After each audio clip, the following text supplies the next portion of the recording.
Once families start looking at the different living options available for their aging parents, the next question that naturally comes up is, how is all of this actually going to be paid for? So in this video, I want to walk through how families usually start thinking about paying for care and where the house itself often becomes part of that conversation because different support levels come with different costs. And knowing what those costs look like ahead of time makes decisions much easier later.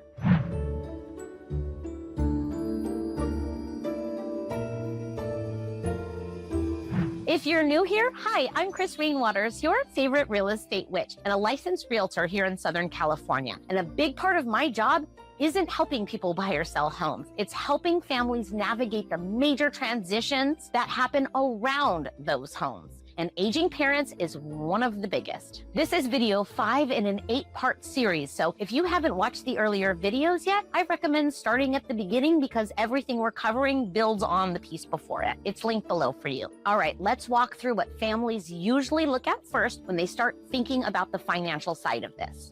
So most families begin by looking at the income your parents already have available. That usually includes things like Social Security, pensions, retirement savings, and even sometimes long-term care insurance. These sources often cover part of what's needed, but rarely all of it. So here's a question I want you to sit with. Do you or a designated person in your family actually know what your parents' financial situation looks like?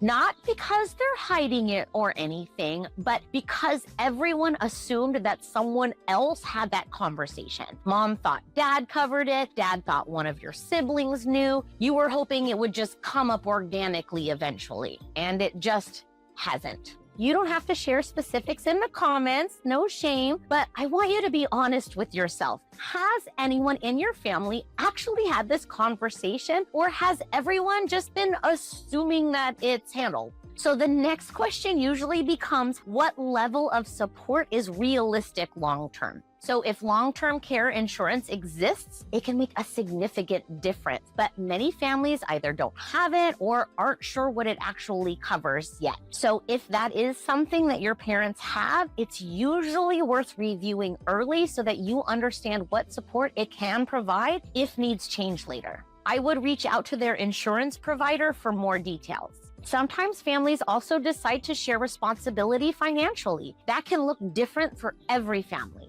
But it's one of the ways people create flexibility when support needs start changing. And then there's the biggest piece, the one most families eventually have to talk about, the house itself. Because for many families, the home becomes one of the largest resources available to help support the next stage of life. Sometimes that means adapting the home so someone can stay longer. Sometimes it means relocating closer to family. And sometimes it means using the equity in the home to support care decisions moving forward. And that phrase, using the equity in the home, can mean a lot of different things depending on the situation. This is one of the most common planning conversations I help families think through here in Southern California, and there really isn't just one right answer. Okay, so this is usually the moment where families realize that the conversation isn't just about care, it's about resources. And the house is almost always part of the conversation. Now, this is the part where emotions and finances collide, and I just want to say it's okay if that feels complicated or uncomfortable. Thinking about the house as a financial resource doesn't mean you've already decided to sell it.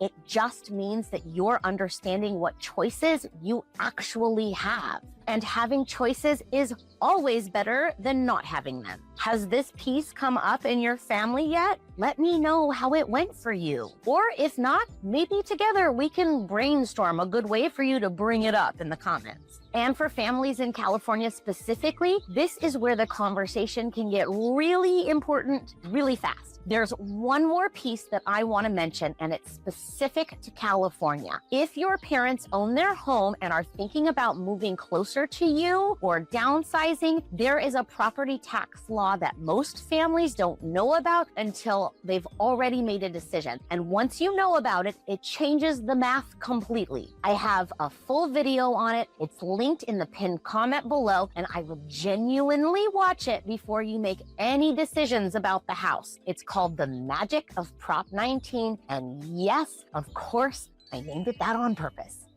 If you're in Southern California and want help thinking through all of this, the link to schedule a consult with me is in the description, and the next video in the series is right here. I'll see you in the next one, but hopefully sooner.